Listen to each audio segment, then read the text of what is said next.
إن الحمد لله نحمده ونستعينه ونستغفره ونعوذ بالله من شرور أنفسنا ومن سيئات أعمالنا من يهده الله فلا مضل له ومن يضلل فلا هادي له أشهد أن لا إله إلا الله وحده لا شريك له وأشهد أن محمدا عبده ورسوله يا أيها الذين آمنوا اتقوا الله حق تقاته ولا تموتن إلا وأنتم مسلمون يا أيها الناس اتقوا ربكم الذي خلقكم من نفس واحدة وخلق منها زوجها وبث منهما رجالا كثيرا ونساء واتقوا الله الذي تساءلون به والأرحام إن الله كان عليكم رقيبا يا أيها الذين آمنوا اتقوا الله وقولوا قولا سديدا يصلح لكم أعمالكم ويغفر لكم ذنوبكم ومن يطع الله ورسوله فقد فاز فوزا عظيما. أما بعد إخوة الإيمان أعزني الله وإياكم جميعا. Alhamdulillah, pertama-tama kita bersyukur kepada Allah Subhanahu wa taala atas semua limpahan nikmat dan karunia dari Allah. Allah Subhanahu wa taala juga telah memberikan kepada kita semua hidayah untuk bisa mengerjakan kewajiban yaitu salat berjamaah bahkan di masjid. Mudah-mudahan Allah Subhanahu wa taala menerima ibadah salat kita. Amin ya rabbal alamin. Ikhwatal iman azani Allah wa iyyakum jami'an. Di dalam permulaan ini yang mana kita sudah lumayan melewati waktu yang begitu panjang dan alhamdulillah telah dimulai kembali kegiatan talabatul ilm atau menuntut ilmu agama, dan ini merupakan nikmat juga dari Allah Subhanahu wa taala. Semoga Allah Subhanahu wa taala menjaga kita semua dari kejelekan, dari wabah, dan menjadikan kita orang-orang yang termasuk yang mujahadah di dalam menuntut ilmu agama. Sebagaimana kata Allah Subhanahu wa taala, "Walladzina jahadu fina lanahdiyannahum subulana wa innallaha lama'al muhsinin." Subhanahu wa taala, dan orang-orang yang mujahadah, walladzina jahadu di dalam jalan kami, maka akan kami lanahdiyannahum subulana, akan kami berikan mereka hidayah, petunjuk kepada jalan-jalan kami. Wa innallaha lama'al muhsinin, dan sesungguhnya Allah Subhanahu wa taala beserta orang-orang yang berbuat ihsan, berbuat kebaikan. Ikhwatal iman azani Allah wa iyyakum jami'an. Dan perlu untuk kita ingat kembali bahwasanya menuntut ilmu agama ini merupakan ibadah yang agung. Di dalam ibadah itu banyak sekali macamnya, banyak sekali rupanya. Termasuk kita salat, kita berinfak, kita birrul walidain, kita berbuat baik kepada manusia. Maka menuntut ilmu agama juga merupakan ibadah yang agung. Bahkan Allah Subhanahu wa taala menjadikan salah satu pintu surga wasilahnya adalah dengan talabul ilmi atau menuntut ilmu agama.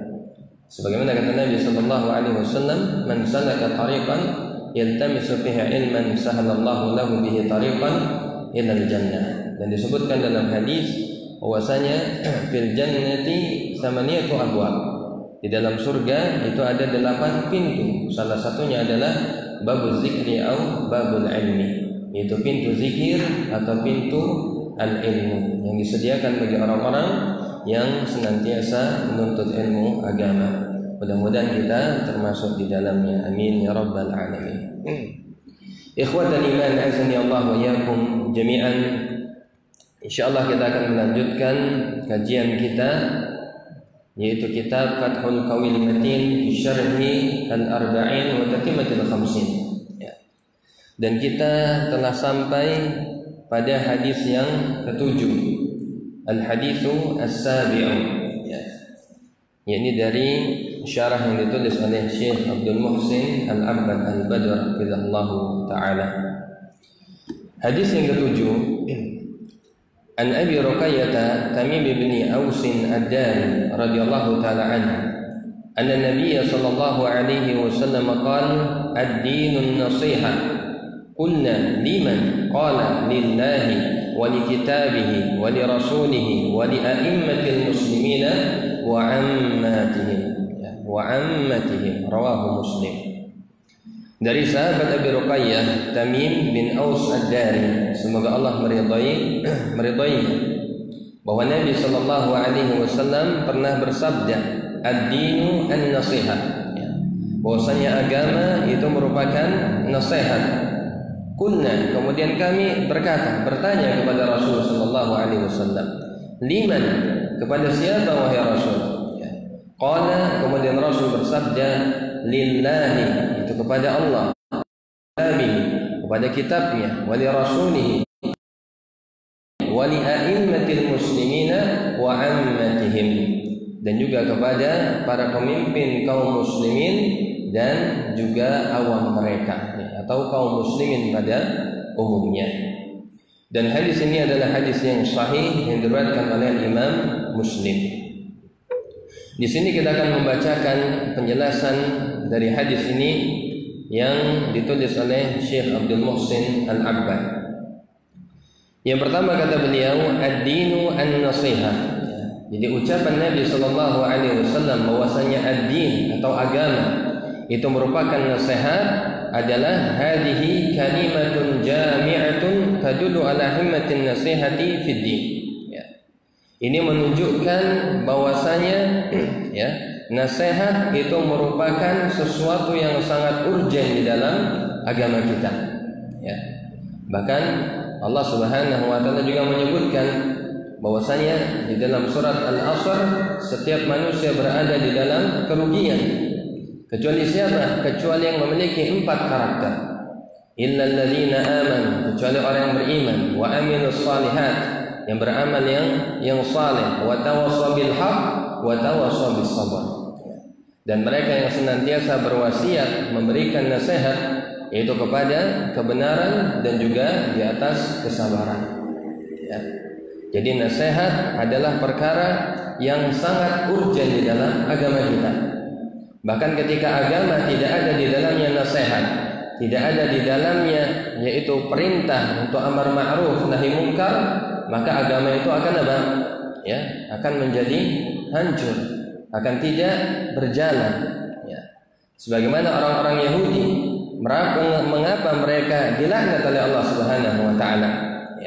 Mereka diberikan kepandaian, diberikan kecerdasan, diberikan keunggulan atas umat-umat yang lainnya, tetapi justru mereka dilaknat oleh Allah Subhanahu wa taala. Salah satunya disebutkan di dalam Al-Qur'an, bahwasanya mereka kanu la yatanahawna an munkarin fa'alu, adalah dikarenakan mereka tidak saling mengingkari perbuatan kejelekan yang mereka kerjakan. Jadi ketika agama tidak ada di dalamnya nasihat, tidak ada di dalamnya amar ma'ruf nahi munkar, maka kita akan mendapatkan laknat dari Allah Subhanahu wa taala. Na'udzubillahi summa na'udzubillah. Maka di sini kata beliau, annaha asasuhu wa imaduhu, bahwasanya nasihat itu merupakan asasnya agama, bahkan merupakan tiangnya agama. Karena agama apabila tidak dibangun di atas nasihat, amar ma'ruf nahi munkar, maka agama tersebut akan apa? Akan tidak bisa tegak. Sebagaimana agamanya orang-orang Yahudi. Maka mereka saling menzalimi antara yang satu dengan yang lainnya. Baik itu kepada hak Allah Subhanahu wa taala dan juga hak kepada sesama manusia. Apabila agama tidak ditegakkan dengan an-nasihah.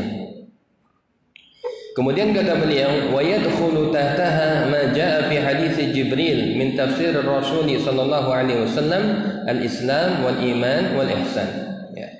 Dan masuk juga di dalam perkara ini, atau di dalam nasihat ini adalah apa yang datang dari hadis Jibril yang sudah pernah kita bahas, sesuai urutannya. Hadis Jibril adalah hadis yang keberapa? Hadis yang kedua. Jadi kata beliau, dan termasuk di dalam pembahasan ini nasihat adalah apa yang datang dari hadis Jibril, dari tafsir Rasul sallallahu alaihi wasallam atau penjelasan Rasul tentang makna al-Islam, al-iman dan al-ihsan. wa annahu samma dzalika dinan, ya, dan bahwasanya Nabi sallallahu alaihi wasallam menyebutnya, ya, diskusi tersebut, pertanyaan yang berkaitan dengan al-Islam, al-iman wal ihsan itu disebut dengan dinan, ya. Dari mana? Dari sabda beliau sallallahu alaihi wasallam, hadza Jibrilun atakum yu'allimukum dinakum, ya. Kata Nabi sallallahu alaihi wasallam ketika bertanya kepada sahabat, ya, atau ya Umar, atadri manis sa'il, wahai Umar, tahukah kamu siapa tadi yang bertanya? Kemudian Umar mengatakan, Allah wa rasuluhu a'lam, ya, saya dan rasulnya tidak mengetahui. Kemudian kata Nabi sallallahu alaihi wasallam, hada Jibrilun atakum yu'allimukum dinakum, ini adalah malaikat Jibril, ya, yang datang kepada kalian mengajarkan agama kepada kalian. Maka di sini, ya, pengajaran yaitu yang disampaikan atau yang disampaikan antara Rasul dan malaikat Jibril, maka ini disebut oleh Nabi sallallahu alaihi wasallam sebagai dinan, sebagai agama, ya. Karena nasihat, pengajaran itu adalah bagian dari agama.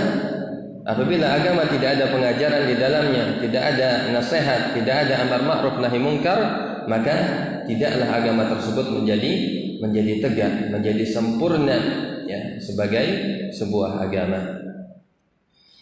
Kemudian kata beliau, wa yushbihu hadhihi al-jumlah qauluhu sallallahu alaihi wasallam al-hajju arafah, ya. Dan serupa dengan ucapan ini atau kalimat ini adalah sabda Nabi sallallahu alaihi wasallam yang menyebutkan bahwasanya haji itu merupakan arafah, ya. Jadi nasihat itu merupakan ad-dinu an-nasihah, yaitu agama itu adalah nasihat. Maka masuk di dalam hadis Jibril, ya, pengajaran Islam, iman, ihsan itu juga apa?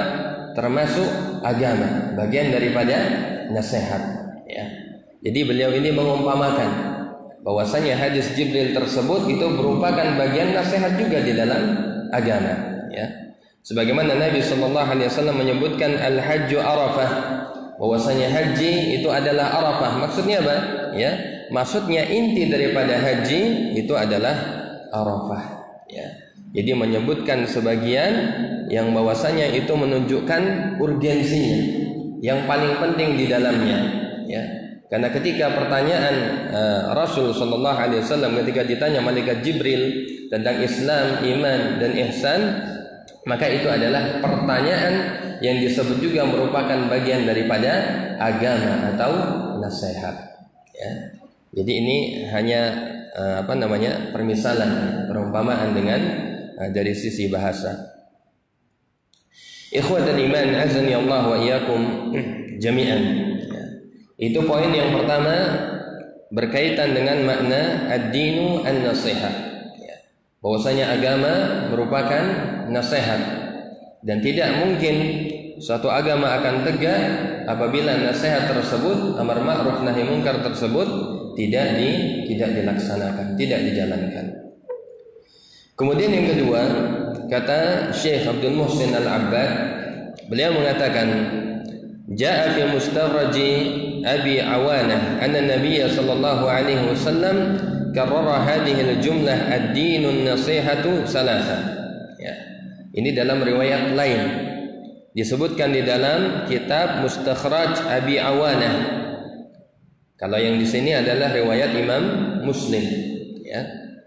Kata Nabi sallallahu alaihi wasallam dalam riwayat ini bahwasanya Nabi mengulang ad-dinun nasihah itu sebanyak berapa kali? 3 kali, ya.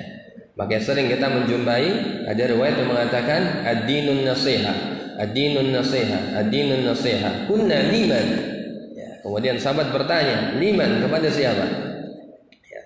Maka dalam riwayat ini disebutkan sebanyak 3 kali. Adapun di dalam riwayat Muslim hanya disebutkan 1 kali, ya.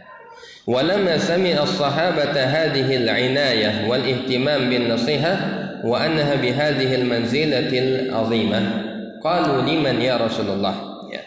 Salah satu faidahnya kenapa ada pengulangan, ya.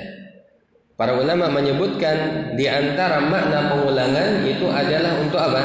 Ya, untuk penekanan, ya, agar orang memperhatikan Jadi sering disebutkan riwayat yang menyebutkan sampai 3 kali. Tujuannya salah satunya adalah supaya orang-orang fokus kepadanya, supaya orang-orang bisa memperhatikan dengan sangat, ya. Seperti ketika kita memanggil seseorang, misalnya Muhammad, ya, sekali, Muhammad sampai 3 kali, maka ini menjadikan seseorang lebih fokus, lebih perhatian. Begitu juga dengan makna hadis ini, ad-dinun nasihah diulang sebanyak 3 kali dalam riwayat yang lain adalah agar kita perhatian bahwasanya agama ini tegak, ya, dan bahwasanya agama ini merupakan an-nasihah, nasihat. Ikhwatal iman, azani Allah wa iyyakum jami'an. Dan dalam riwayat ini, ya, jadi setelah Nabi menyebutkan ad-dinun nasihah, kemudian para sahabat, ya, dia berkata, ini salah satu faidahnya, ya. Kenapa kemudian ada sahabat yang bertanya? Di antara hikmahnya adalah karena adanya pengulangan tadi dalam riwayat yang lain, sehingga memunculkan pertanyaan, ya, kenapa? Qulna liman, kepada siapa ya Rasul sallallahu alaihi wasallam, ya. Kemudian kata Nabi sallallahu alaihi wasallam, fa'ajabahum bil khamsil madhkurati fil hadis. Kemudian Nabi sallallahu alaihi wasallam menyebutkan ada 5, ya, di dalam hadis bahwasanya nasihat tersebut ditujukan kepada siapa. Dan dalam memaknai hadis ini bukan berarti nasihat itu untuk Allah, artinya kita menasihati Allah, bukan, ya. Atau kita menasihati Rasul, atau kita menasihati kitabnya Al-Quran, atau kita mengkritik misalnya, bukan, ya. Atau kita memberikan nasihat kepada pemimpin kaum muslimin dan umumnya awam mereka, ya. Tetapi adalah kepada apa agama itu mengajak kita saling bernasihat, ya. Dan ini yang pertama disebutkan di dalam hadis ini. Yang pertama adalah yaitu lillah, ya. Dan di sini para ulama menjelaskan apa yang dimaksud nasihat kepada Allah Subhanahu wa taala, ya. Dan di sini kata beliau, wan nasihatu kalimatun jami'atun tatadammanu qiyaman nasih lil mansuh lahu biwujuhil khair iradatan wa fi'lan. Di sini disebutkan bahwasanya nasihat itu merupakan kalimat, ya, atau ucapan yang kompleks yang mencakup di dalamnya, ya, adalah qiyaman nasih, adalah penegakan kepada orang yang memberikan nasihat kepada yang diberi nasihat, ya, biwujuhil khair, dengan segala sisi kebaikannya, iradatan wa fi'lan, ya. Jadi tujuannya adalah untuk kebaikan, baik dari sisi iradah, yaitu hatinya, niatnya, dan juga perbuatannya, ya. Emang bahasanya agak ribet, ya, tapi kita akan melihat apa maksudnya sebagaimana dijelaskan oleh Syekh Abdul Muhsin Al-Abbad. Poin yang pertama kata beliau, fan nasihatu lillahi tabaraka wa ta'ala. Adapun nasihat kepada Allah Subhanahu wa ta'ala, maksudnya adalah tauhiduhu wa wasfuhu bi sifatil kamali wal jalal. Adalah kita mentauhidkan Allah Subhanahu wa taala, ya. Dan kita mensifati Allah dengan sifat kesempurnaan dan sifat kemuliaan. Ini diantara makna nasihat kepada Allah, ya. Jadi kita mentauhidkan Allah Subhanahu wa taala dan mensifati beliau Allah Subhanahu wa taala dengan segala sifat kesempurnaan. Jadi agama adalah nasihat kepada siapa? Kepada Allah. Bagaimana kita, ya, menjalankan nasihat tersebut? Maksudnya adalah dengan cara kita mentauhidkan Allah Subhanahu wa taala dan mensifati Allah dengan segala sifat kesempurnaan dan juga kemuliaan, ya. Bahkan ini sudah menjadi pembahasan kita sehari-hari, ya. Bagaimana kita mentauhidkan Allah Subhanahu wa taala, baik di dalam masalah rububiyah, dalam masalah uluhiyah, maupun juga asma wa sifat. Wa tanzihuhu amma yudadduha wa yukhalifuha. Begitu juga kita mensucikan Allah Subhanahu wa taala dari apa yang menjadi lawannya, ya. Jadi kalau sifat kesempurnaan pada nama dan sifat Allah Subhanahu wa taala, maka harus juga dijauhkan dari segala yang menjadi lawannya, ya. Karena Allah memiliki sifat sempurna, maka harus dijauhkan dari segala aib. Ya. Dan di antara firman Allah Subhanahu wa taala yang menunjukkan hal tersebut adalah laisa kamitslihi syai'un wa huwas samiul basir. Tidak ada yang serupa dengan Allah Subhanahu wa taala, dan bahwasanya Allah adalah As-Sami', yang Maha mendengar lagi Maha melihat. Ya. Kalau kita melihat dari ayat ini, maka terdapat al-isbat wan nafi. Kita meniadakan bagi Allah Subhanahu wa taala persamaan dengan makhluk, karena makhluk itu penuh dengan aib. Allah Subhanahu wa taala Khaliq, tidak ada aibnya, tidak ada cacatnya, baik dalam nama maupun sifat-sifatnya. Ya.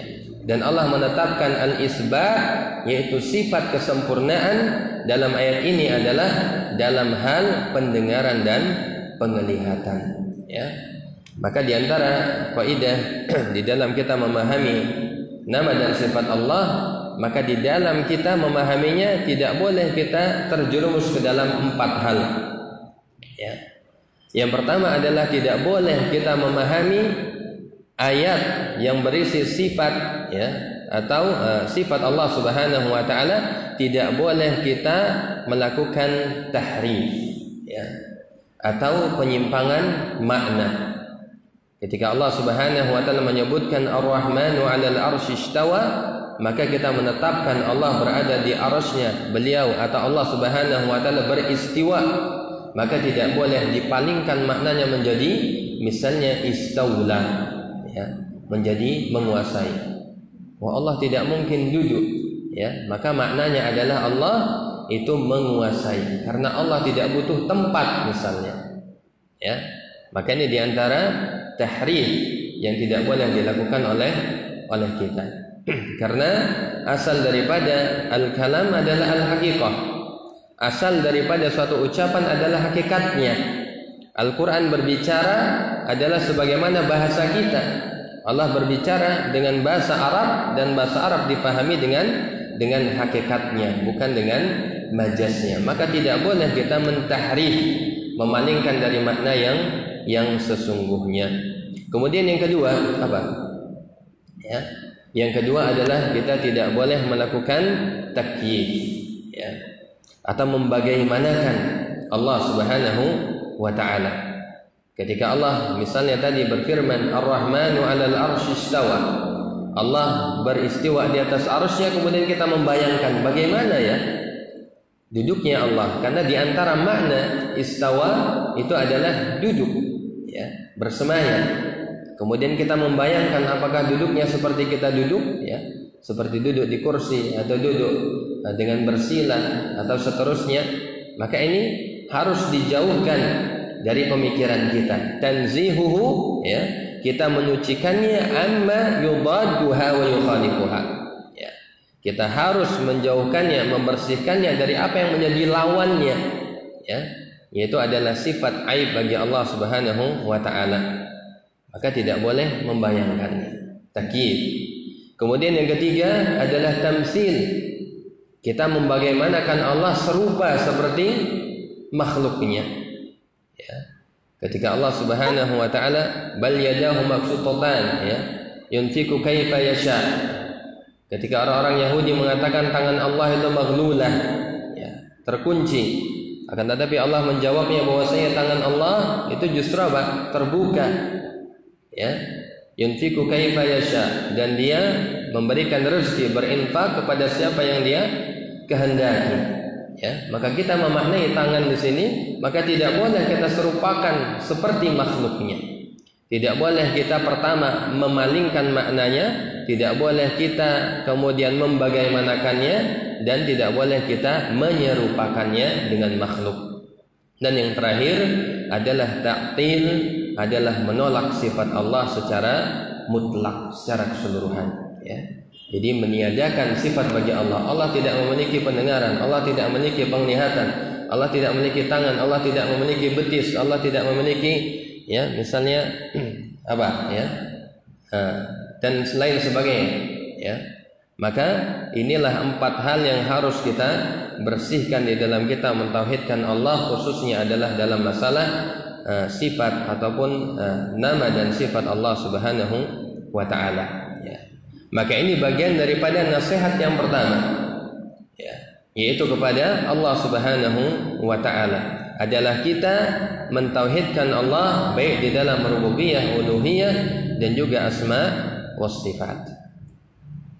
Kemudian kata beliau wa tajannubu ma'asihi, dan begitu juga kita menjauhi bermaksiat kepada Allah Subhanahu wa taala, wal qiyam bi ta'atihi wa mahabbihi bi wasfil ikhlas, dan kita melaksanakan perintah ketaatan kepada Allah Subhanahu wa taala dan apa yang dicintainya dengan penuh keikhlasan, ya.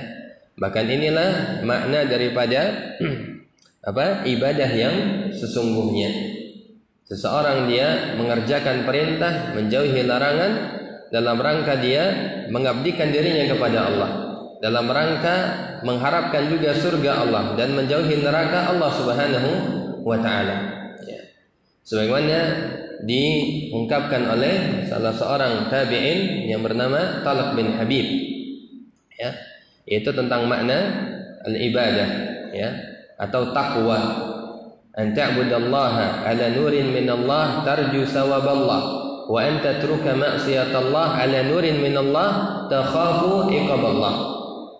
Kata beliau, makna takwa adalah engkau mengerjakan perintah Allah, ya, mentaati perintah-perintah Allah Subhanahu wa taala ala nurin min Allah, di atas cahaya, di atas ilmu, di atas syariat, di atas sunnah Nabi sallallahu alaihi wasallam. Kemudian tarju sawaballah, mengharapkan yaitu pahala Allah. Maksudnya apa? Ya ikhlas, ya. Dia mengerjakannya bukan karena mengharapkan dunia, bukan karena mengharapkan pandangan manusia, tetapi mengerjakannya karena mengharapkan pahala di sisi Allah Subhanahu wa taala. Dan ini ikhlas, ya.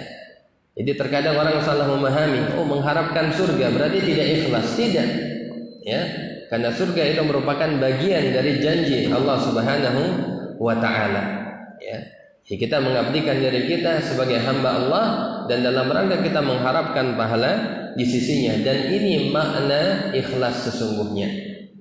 Ketika seorang dia beribadah, saya tidak ingin surga, saya tidak ingin apa-apa, tapi hanya ingin ibadah, maka justru ini keluar daripada makna takwa yang sesungguhnya, ya. Kemudian kata beliau wa anta truka ma'siyatallah, dan begitu juga selain kita mengerjakan perintah adalah kita menjauhi larangan, ya. Bedanya kalau perintah adalah mastata'tum, sesuai dengan kemampuan kita, sampai mana kekuatan kita dalam beribadah, tetapi dalam hal menjauhi kemaksiatan adalah fantahu, adalah kita menjauhinya. Kenapa? Alasannya karena mengerjakan perintah membutuhkan usaha, dan usaha sekuat tenaga kita, ya. Fattaqullaha mastata'tum. Tapi ketika seorang dilarang dengan untuk mengerjakan sesuatu, maka tidak memerlukan usaha, ya. Makanya seseorang yang dia mengerjakan perintah itu lebih utama, ya, daripada sekedar meninggalkan larangan, karena larangan itu tidak butuh kepada suatu usaha, tinggal tidak mengerjakan maka dia mendapatkan pahala. Maka kata beliau wa anta truka ma'siyatallah ala nurin min Allah takhafu iqaballah, dan begitu juga kita meninggalkan larangan Allah itu adalah harus di atas cahaya, ya, maksudnya di atas ilmu. Kita tahu kalau ini memang betul-betul salah sehingga kita jauhi. Ini merupakan kesyirikan, maka kita jauhi. Ini merupakan kebid'ahan misalnya, bukan sunnah, maka kita jauhi. Dan tidak mungkin seseorang bisa menjauhi sesuatu yang benar, yang wajib untuk kita jauhi, melainkan harus dengan menuntut ilmu agama. Oleh karena itulah ada doa dari Nabi Sallallahu Alaihi Wasallam, ya, yang hendaknya juga senantiasa kita baca supaya kita tidak tertukar. Suatu yang hak justru kita kita tinggalkan, tapi yang batil justru kita ikuti, ya. Oleh karena itulah di antara doa Nabi sallallahu alaihi wasallam, Allahumma arinal haqqa haqqa. Ya Allah, tunjukkanlah kepada kami yang benar itu benar supaya enggak keliru, ya. Wa arinal Allahumma arinal haqqa haqqa warzuqna tibaa. Dan berikanlah kami rezeki, maksudnya apa? Hidayah. supaya bisa mengikutinya. Sudah tahu benar, ya, tetapi kita tidak mampu mengikutinya. Na'udzubillahi summa na'udzubillah. Wa arinal batila batila, dan supaya diperlihatkan yang batil itu batil, supaya nggak keliru. Ya, kita melihat ini kebatilan, tapi kok kayaknya baik ya, kayaknya bagus, syubhat. Ya, maka ini perlunya kita membaca doa ini. Wa arinal batila batila warzuqna ijtinaba, dan berikanlah ya Allah kepada kami rezeki hidayah, maksudnya supaya apa? Supaya kita bisa menjauhinya. Karena tidak setiap orang, ya, yang dia telah menuntut ilmu, misalnya kita, na'udzubillah, ya, semoga kita mendapatkan hidayah semua. Kita terkadang sudah mendapatkan hidayah itu al-irsyad wal bayan, ya, yaitu dengan cara menuntut ilmu agama. Kita telah tahu, oh ini baik, ini buruk, tapi ingat ada hidayah yang kedua yang kita mohon kepada Allah Subhanahu wa taala tadi, ya, warzuqna attiba'ah, warzuqna ijtinaba, ya, yaitu adalah hidayatut taufik untuk bisa melakukan, mengerjakan yang hak dan bisa meninggalkan yang batil, ya. Jadi ini diantara nasihat lillah kepada Allah Subhanahu wa taala adalah meninggalkan kemaksiatan dan juga berusaha sekuat tenaga untuk melaksanakan ketaatan dan apa yang dicintai oleh Allah Subhanahu wa taala dengan keikhlasan. Wal hubbu fihi wal bughdu fihi. Begitu juga kata beliau, dan cinta karena Allah dan benci karena Allah, ya. Bagaimana kita membangun kecintaan kita, ya, kepada makhluk misalnya? Apakah sudah benar-benar kita mencintai sesuatu karena Allah dan kita meninggalkan sesuatu karena Allah, ya? Karena diantara tali keimanan yang paling kuat adalah al-hubbu fillah wal bughdu fillah. Ketika Nabi sallallahu alaihi wasallam ditanya, "Ayyu ural imani awsaq?" Tali keimanan apakah yang paling kuat wahai Rasul sallallahu alaihi wasallam, ya? Yang menjadi ciri khas, ya, kekuatan keimanan seseorang, diantaranya apa? Al-hubbu fillah wal bughdu fillah. Dia mencintai sesuatu karena Allah dan menjauhi sesuatu karena Allah Subhanahu wa taala. Ini diantara tali keimanan yang paling kuat, ya. Seorang menjadikan patokan perbuatannya, kecintaannya, kesukaannya, yaitu dilandasi karena Allah Subhanahu wa taala. Karena terkadang, ya, kita mencintai sesuatu yang ternyata na'udzubillah itu, ya, diharamkan. Maka disinilah berperan bagaimana tali keimanan kita, hubungan kita kepada Allah Subhanahu wa taala, ya. Dan diantaranya adalah apa? Kalau memang kita yakin, ya, bahwasanya kita mendahulukan Allah Subhanahu wa taala, maka kita akan, ya, kita akan menjadikan patokannya adalah, standarnya adalah kecintaan kepada Allah Subhanahu wa taala. Dan di antara contohnya misalnya, ya, Nabi sallallahu alaihi wasallam pernah bersabda, "Man taraka syai'an lillah awadahu Allahu khairan minhu." Barang siapa yang meninggalkan sesuatu karena Allah, Allah pasti ganti dengan sesuatu yang lebih baik darinya, ya. Ini harus kita yakini, ya. Ketika ada sesuatu yang tidak baik, ya, yang wajib kita tinggalkan, maka yakinlah kalau kita mendahulukan kecintaan kita karena Allah, kita tinggalkan, pasti gantinya apa? Lebih baik, ya. Maka kita jangan pernah khawatir, ya. Ikhwatal iman, azani Allah wa iyyakum jami'an. Kemudian kata beliau juga, wa jihadun man kafara bihi ta'ala. Termasuk di dalam nasihat kepada Allah adalah kita berjihad, yaitu kepada orang-orang yang kafir dengannya, ya. Dan jihad di sini, ya, maknanya banyak, ya.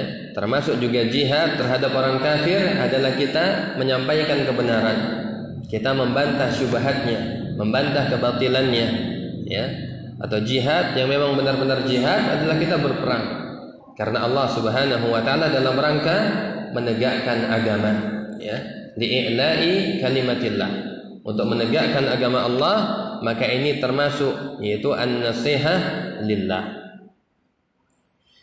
Kemudian kata beliau, wa du'a'u ila dzalika wal hasi alaih, Begitu juga mengajak berdakwah kepada agama Allah Subhanahu wa taala, ya. Ini termasuk ke dalam an-nasihatu lillah. Itu poin yang pertama. Kemudian yang kedua, kata beliau Syekh Abdul Muhsin, wan nasihatu li kitabihi, ya. Sebagaimana sabdanya, lillahi wa li kitabihi. Nasihat kepada kitabnya. Kata Syekh Abdul Muhsin di sini, beliau menjelaskan maksudnya apa? Maksudnya adalah al-imanu bihi wa ta'zimuhu wa tanzihuhu wa tilawatuhu haqqa tilawatih. Ya. Kata beliau adalah maksudnya kita beriman dengannya. Ya, karena nasihat itu merupakan bagian agama dan merupakan bagian agama yang kita yakini kepada kitabnya adalah kita beriman kepada kitab tersebut dan dari apa-apa yang datang dengannya, ya. Kemudian kata beliau, wa tilawatuhu haqqa tilawatih, dan membacanya dengan sebenar-benarnya. Dan hal ini sebagaimana kata Allah Subhanahu wa taala di dalam Al-Qur'an, alladzina atainahumul kitaba yatlunahu haqqa tilawatih, ya. Yaitu orang-orang yang telah didatangkan, mereka mendapatkan atainahumul kitab, diturunkan kepada mereka kitab dan mereka membacanya dengan sebenar-benarnya, ya. Ya, termasuk dalam hal ini membaca dengan sebenar-benarnya adalah sesuai dengan kemauan Allah Subhanahu wa taala. Karena begitu banyak atau betapa banyak orang-orang yang dia membaca Al-Qur'an tetapi tidak dengan sebenarnya, ya. Adalah sesuai nafsunya, sesuai dengan akalnya, tidak sebagaimana yang Allah Subhanahu wa taala inginkan, ya. Oleh karena itulah ada suatu ungkapan, kalau tidak salah Imam Syafi'i, ya, amantu billah wa bima jaa bi Rasulillah wa ala muradi Rasulillah, kama qala, ya. Adalah beriman, ya, dengan kitab Allah dan juga Rasulnya dan dengan maksud yang diinginkan oleh Allah Subhanahu wa taala dan Rasulnya tersebut, ya. Makanya pentingnya untuk kita terus menuntut ilmu supaya kita tidak termasuk orang-orang yang membaca yatlunahu, ya, tidak sebagaimana haqqa tilawati, ya. Itu sebagaimana orang-orang munafik yang menjadikan ayat-ayat Allah justru apa? Sebagai bahan untuk menjadikan rusak agama ini. Na'udzubillahi summa na'udzubillah. Waktunya sudah habis, ya. Oke. Sampai di sini dulu mungkin kita sampai kepada ucapan beliau tentang makna nasihat kepada kitabnya. Karena waktunya sudah azan, mudah-mudahan ini diteruskan atau berikutnya, ya. Oke.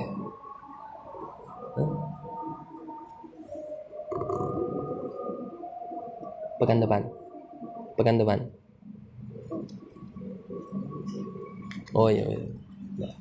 Ya, kita cukupkan sekian, mudah-mudahan bermanfaat dan mudah-mudahan kita bisa mengamalkan apa yang telah kita pelajari. Kita akhiri dengan doa kafaratul majlis. Subhanakallahumma bihamdika asyhadu an la ilaha illa anta astaghfiruka wa atubu ilaik. Assalamualaikum warahmatullahi wabarakatuh.